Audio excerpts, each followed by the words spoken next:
Howdy folks, I've made a video. It's called The Curse of the Democratic Party and the Poisoning of the Republicans. Now what's wrong with the Democratic and the Republican parties? Now let's examine this based upon my years of legal and historical research. Now first of all, let me point out that I joined the Libertarian Party about 20 years ago, so I don't have any allegiance or affiliation with either the Democrats or Republicans. And the Libertarians seem to be going in the wrong direction too. I was pretty disappointed with our candidate for president this last election, Gary Johnson. I mean, he seemed to be pretty out there. Whatever, it is what it is. To be pretty honest, I'm fed up with the political parties.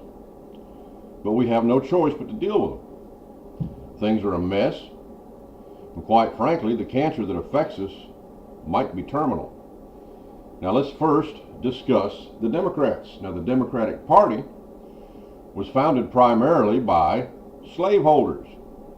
It was first called the Democratic Republican Party and simply became the Democratic Party around 1828 when Andrew Jackson was elected president. Now, at one time, Thomas Jefferson was considered the father of the Democratic Party, and the party used to be called the Party of Jefferson. Jefferson was the author of the Declaration of Independence, and he was a slaveholder. However, the writings I've studied of Jefferson showed that he took the position that some plan needed to be devised to bring the institution of slavery to an end, or else the country would face serious problems down the road. Now, George Washington took the same position, even though he was a slaveholder, but Washington was never a member of any political party. Yeah, he was the only president we had that wasn't affiliated with any political party. You see, people back then were born and raised with slavery all around them and were mentally conditioned to accept it as normal. There were numerous laws and judicial decisions that upheld slavery back then. Slavery was an established institution that had taken deep root, and the framers of the Constitution that opposed slavery had no choice but to compromise with the slaveholders, or else the Constitution would have never been adopted and ratified. However, it didn't take long after men like Jefferson and Washington died that the slaveholders that controlled the Democratic Party took the opposite position of Jefferson and Washington. They took the position that slavery should be strengthened and expanded. Andrew Jackson, who was the 7th president, had a 1,000-acre plantation in Tennessee named the Hermitage, and it was sustained by the labor of slaves. Jackson owned about 150 slaves when he died in 1845. Now, adjusting for inflation, in today's dollars, 150 slaves would cost you around $6 million to buy. Yeah, they weren't cheap. See, Jefferson was right. Slavery caused sharp divisions between the free and slave states. In the free states, you had free labor, where people could find work, contract their labor for the highest wages they could get, and they kept those wages in full. Working people paid taxes as consumers in the free states. Not so in the slave states. Since the labor of millions of slaves was the property of the masters, it followed that the wages of the slaves was the master's property. When someone owns your labor and can take whatever they want from your wages, your labor is reduced to what is called slave property. Now, the Democratic slaveholders wanted to make all the new territories and states an expansion of slavery back then.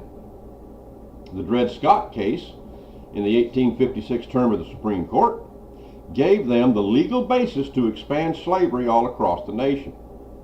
In 1860, the Democratic slaveholders put forth their arguments in their book, which was called Cotton is King and Pro-Slavery Arguments.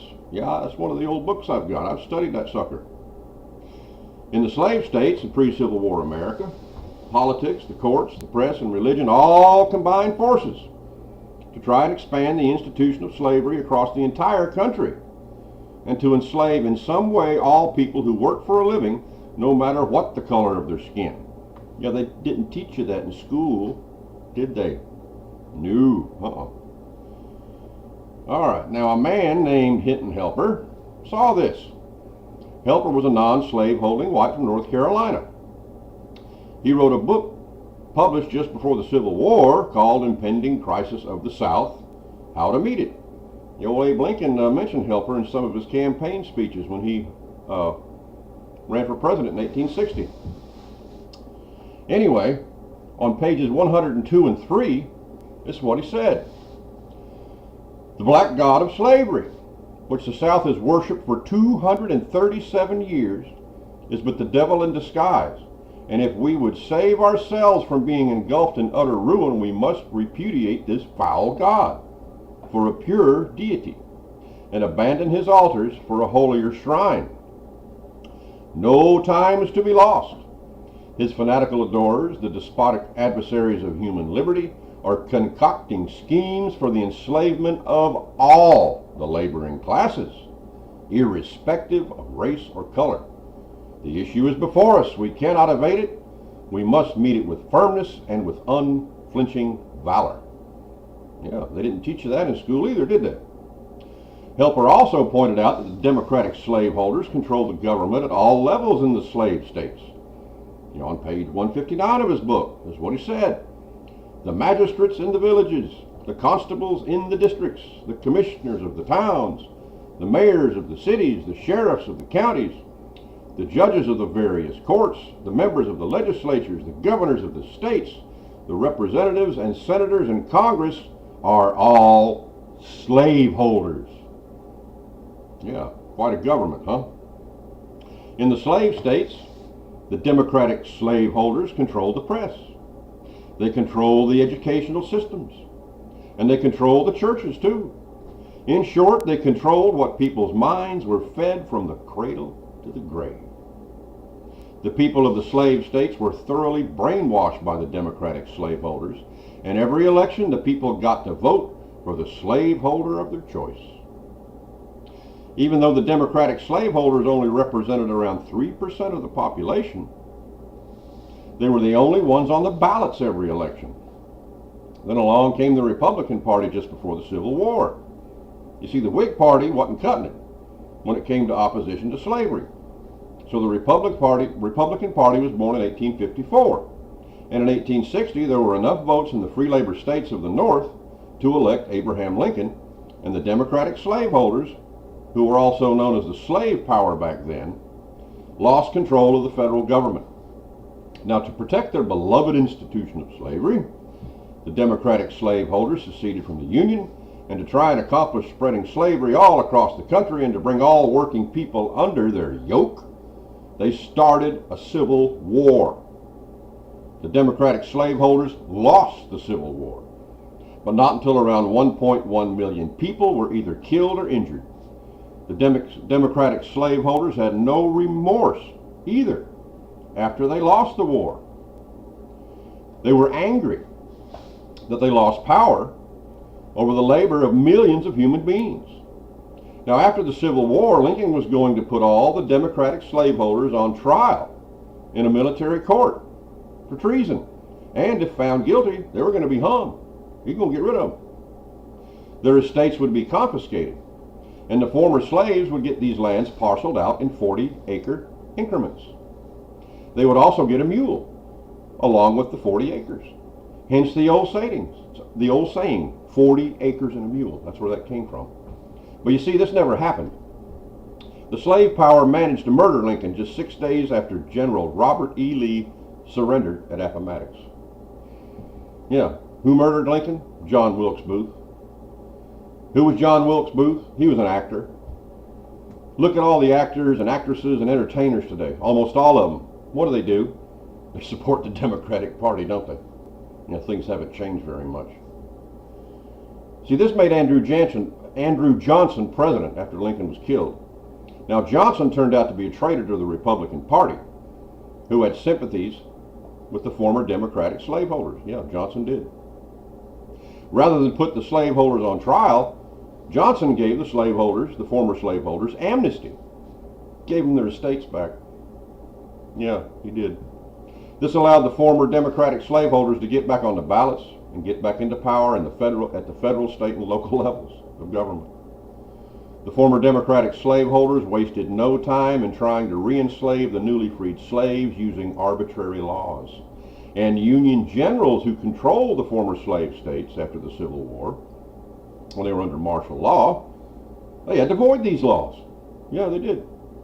The former Democratic slaveholders enacted laws that discriminated against the newly freed slaves. The Jim Crow laws came from the Democrats. The Democrats founded the Ku Klux Klan.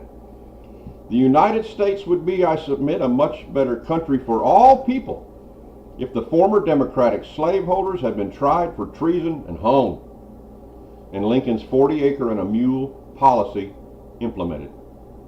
Allowing the former Democratic slaveholders to live and get back into power kept the spirit of slavery alive.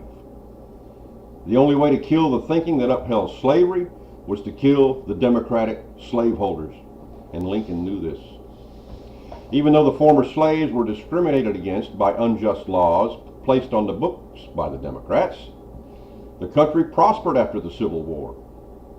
The economic system of the United States, with free labor as its foundation, produced the most robust and wealth-producing country in the history of the world. The industrial might of the United States and its ability to mass-produce things is what gave this country the advantage in World War II. The Axis powers couldn't keep up with the United States when it came to war production and were overwhelmed. It was the American economy that had free labor as its foundation that created this economic productive power. But now the question, what happened to the right to free labor? The right to free labor was purchased at a high price, folks. The blood of the Civil War and the 13th Amendment. The practice of masters determining the allowance slaves received from their wages was abolished by virtue of the 13th Amendment. Listen to what Senator John Sherman said during the Civil War about using slaves to help fight the war. I would never authorize a single slave to be employed in this Civil War unless I had the power to emancipate him. Why, sir, if you put him in your ranks and make him fight for you, and then do not give him liberty, you treat him worse than the meanest slaveholder that ever lived. The slave owners only rob him of his wages. They only take from him the sweat of his brow. But if you take his life, and then do not secure him and his children their freedom, you do him a still greater wrong. There's a lot of truth in that. We all know today that our allowance from wages are determined by our wages being taxed by the federal government and most states. Yeah. There are wage garnishments also that can be levied against our labor. We are all led to believe that our wages are income and therefore can be taxed. So in doing my legal and historical research, I figured there had to be a news article on the 16th Amendment that started the income tax. And that amendment became part of the Constitution back in 1913. There was, and I found it in the May 17th, 1913 issue of the Saturday Evening Post. Now this article can be read in its entirety on my website. See, we can see that the Congress that passed the 16th Amendment had no intent to tax labor or wages. It was sold to the people as a tax upon the gains and profits of wealthy people and large corporations. Read this article. It's on my website. Don't take my word for it. Now this is right in line with what income was understood to be when an income tax was imposed to help support the Civil War. Yeah. And on July 29th, 1861, let's listen to what Senator Simmons said on the floor of the Senate. That's what he said. A man will say his house lost 5 or 10% by the wear of it, that the tenants have destroyed the woodwork, and all those kinds of evasions. But nobody can mistake the word income. Okay? It is the net profits of a man for the year. Did you get that? Now, since when did wages become synonymous with net profits? Does that make any sense to you? I knew there had to be a period in history where this changed. And guess what political party perverted the income tax to start taxing wages? Yeah, it was the Democratic Party. the party of slavery once again, the slave power.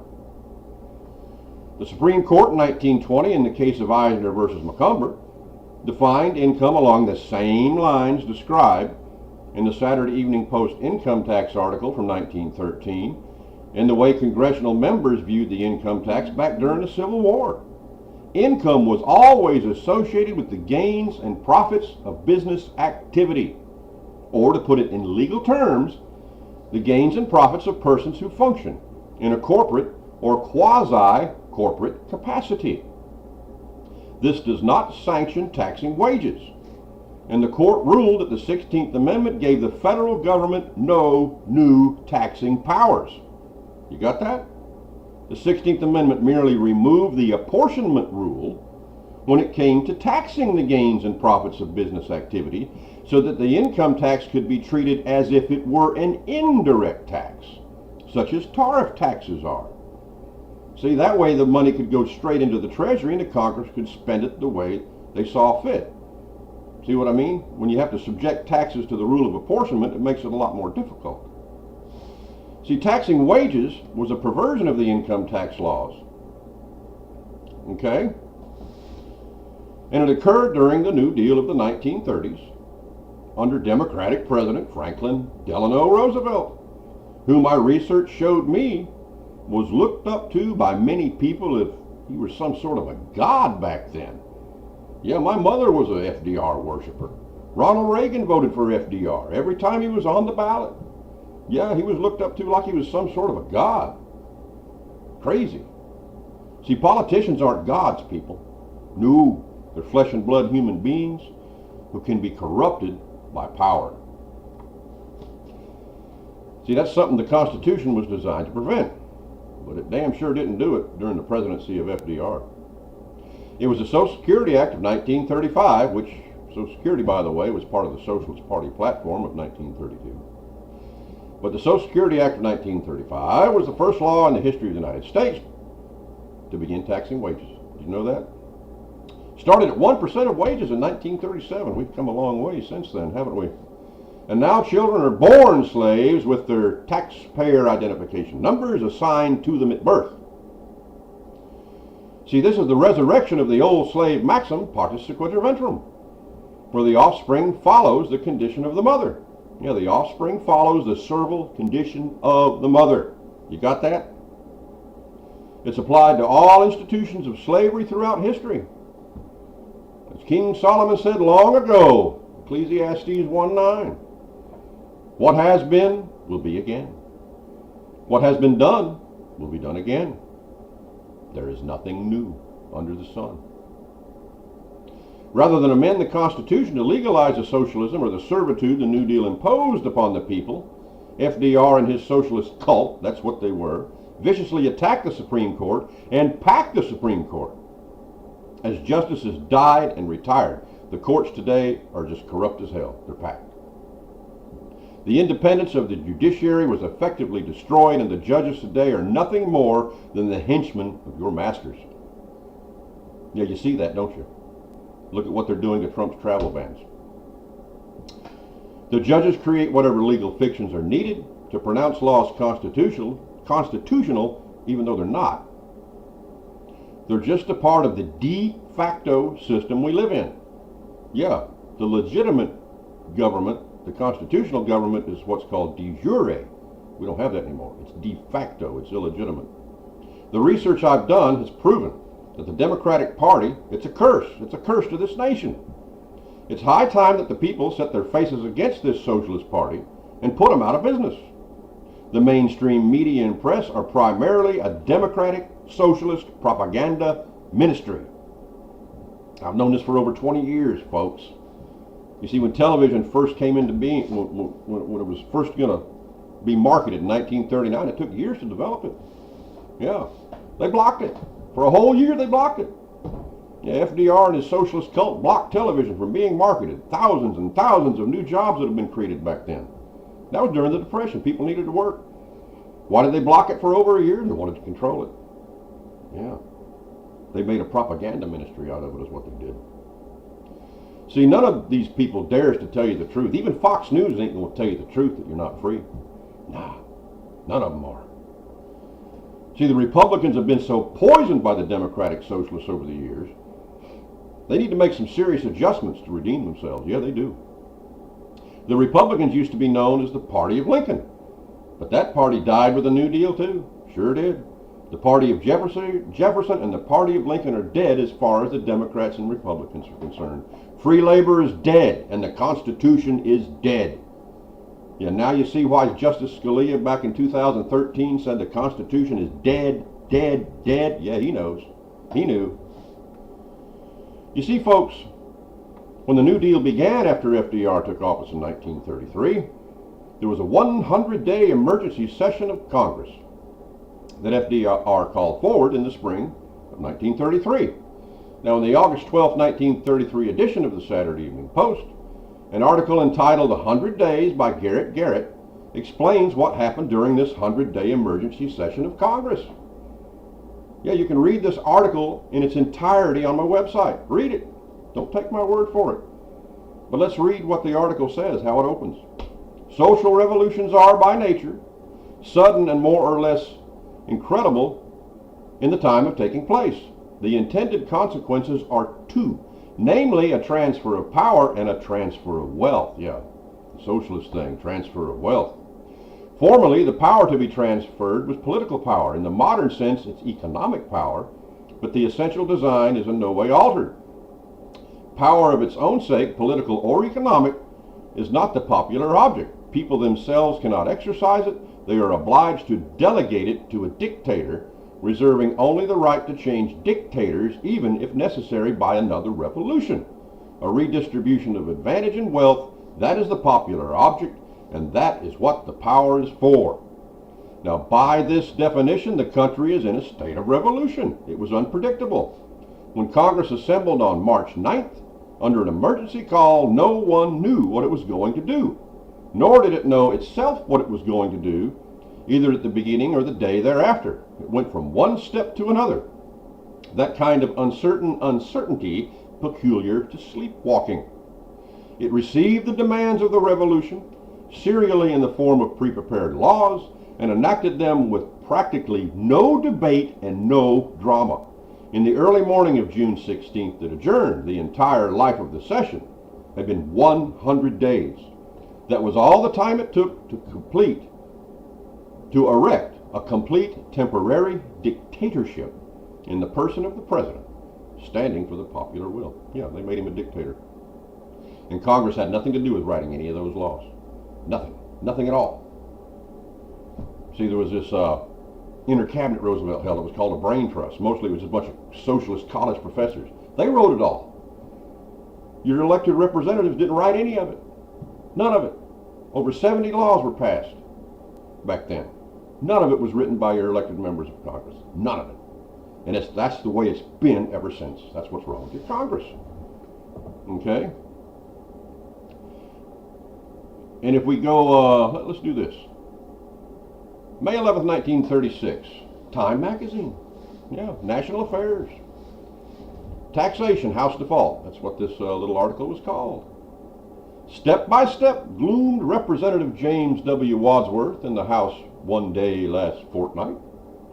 The House of Representatives is losing its place as an institution. We do not originate much more than the enacting clause of most legislation. And you see, this article was written about the Revenue Bill of 1936. Congress had nothing to do with writing it. Nothing to do with writing it at all. And they just passed it.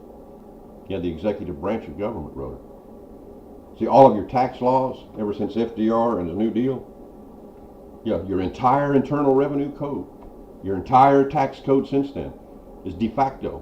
Why? Because your elected representatives had nothing to do with writing any of it. That's not proper legislative process. That's what's wrong with your Congress. It's just a social club for millionaires. They don't write law.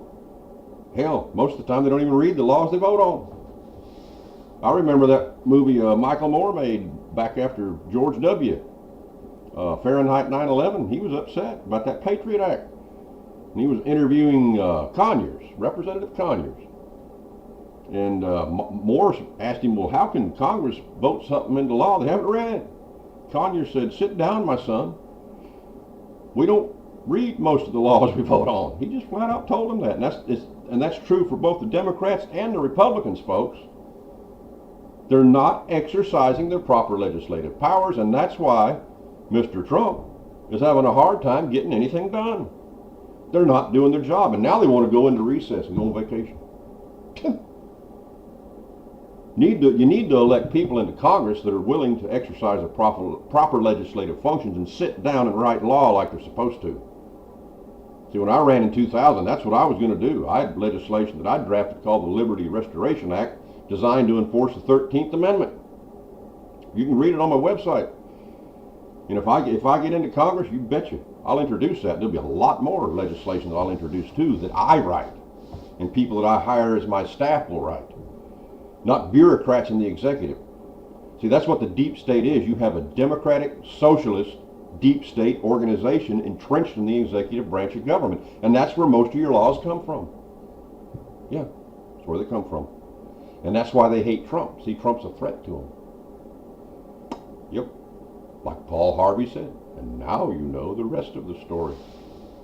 Anyway, I submit we need another party to replace the Democrats. They're a curse. Stop voting for the damn Democrats. Vote for libertarians and the Constitution Party candidates. What have you got to lose? See, I've also entertained the idea of forming a free labor party, for example. See, that way what the party stands for would be in the name. See, our goal would be to restore the right to free labor. Yeah, that would be the rebirth of the true party of Lincoln. Anybody else got any ideas? Huh? Or is the socialist cancer we've been infected with too far advanced, and there's just not a damn thing we can do about it? So are you willing to stand up for liberty and the truth?